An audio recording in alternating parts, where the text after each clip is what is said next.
Comment réaliser un dallage? Un dallage est un ouvrage en béton de grande dimension par rapport à son épaisseur qui repose uniformément sur son support. Le dallage peut recevoir une couche d'usure ou un revêtement. Ses dimensions et caractéristiques seront définies par l'étude béton du projet.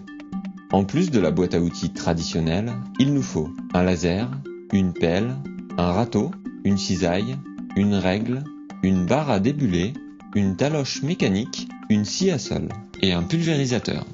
Côté matériaux, on vérifie que tout est bien sur le chantier. De l'isolant, du polyane, de la bande de désolidarisation, du durcisseur de surface, du treillis, des cales de treillis, du béton et du produit de cure. Pour votre sécurité, n'oubliez pas les gants, le casque, les lunettes, les protections auditives et les chaussures de sécurité. Première étape, la réception du support. Un dallage doit être réalisé sur une plateforme compactée répondant aux spécificités de l'étude de sol. Contrôlez la hauteur de votre support en plusieurs endroits. Coffrez à la hauteur désirée lorsque cela est nécessaire. Pensez à installer les accessoires de protection. Deuxième étape, préparation du support. Au besoin, installez vos plaques d'isolant sur toute la surface du dallage. Elles sont fixées par simple emboîtement. Respectez l'épaisseur correspondant à l'isolation souhaitée. Puis, étalez si besoin un film polyane au-dessus. Le recouvrement doit être supérieur à 20 cm. Fixez maintenant une bande de désolidarisation en mousse en périphérie de la dalle. Celui-ci créera un joint de dilatation et limitera les transmissions sonores. Troisième étape, le ferraillage. Posez des cales de treillis régulièrement espacées sur le polyane. Celles-ci permettront de garantir l'enrobage des aciers dans le béton. Posez maintenant la nappe de treillis soudée que vous aurez préalablement découpée aux dimensions de la dalle. Respectez un recouvrement de 2 mailles.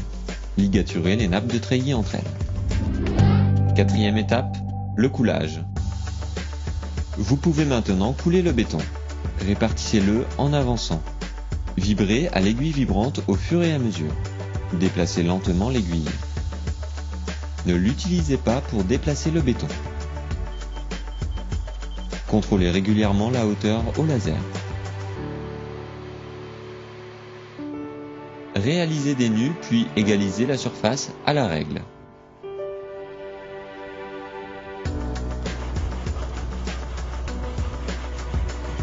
Recommencez ces opérations sur toute la surface du dallage.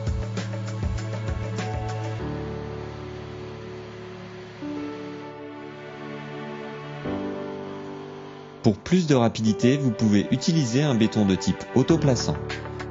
Il vous suffira alors de le régler à la barre à débuler.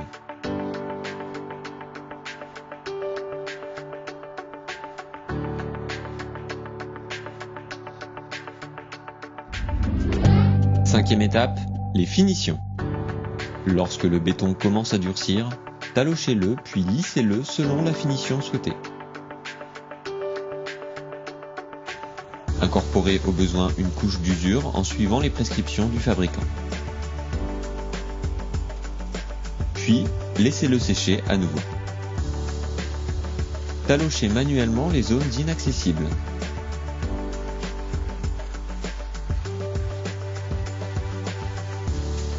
Quand le béton commence à se matifier, passez une deuxième fois l'hélicoptère jusqu'au lissage de la surface. Pensez à relever les pales pour un résultat optimal.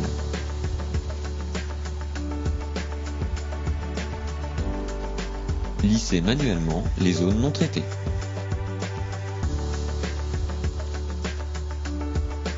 Pulvérisez aussitôt un produit de cure afin d'éviter la formation de fissures en surface suite à une dessiccation trop rapide du béton.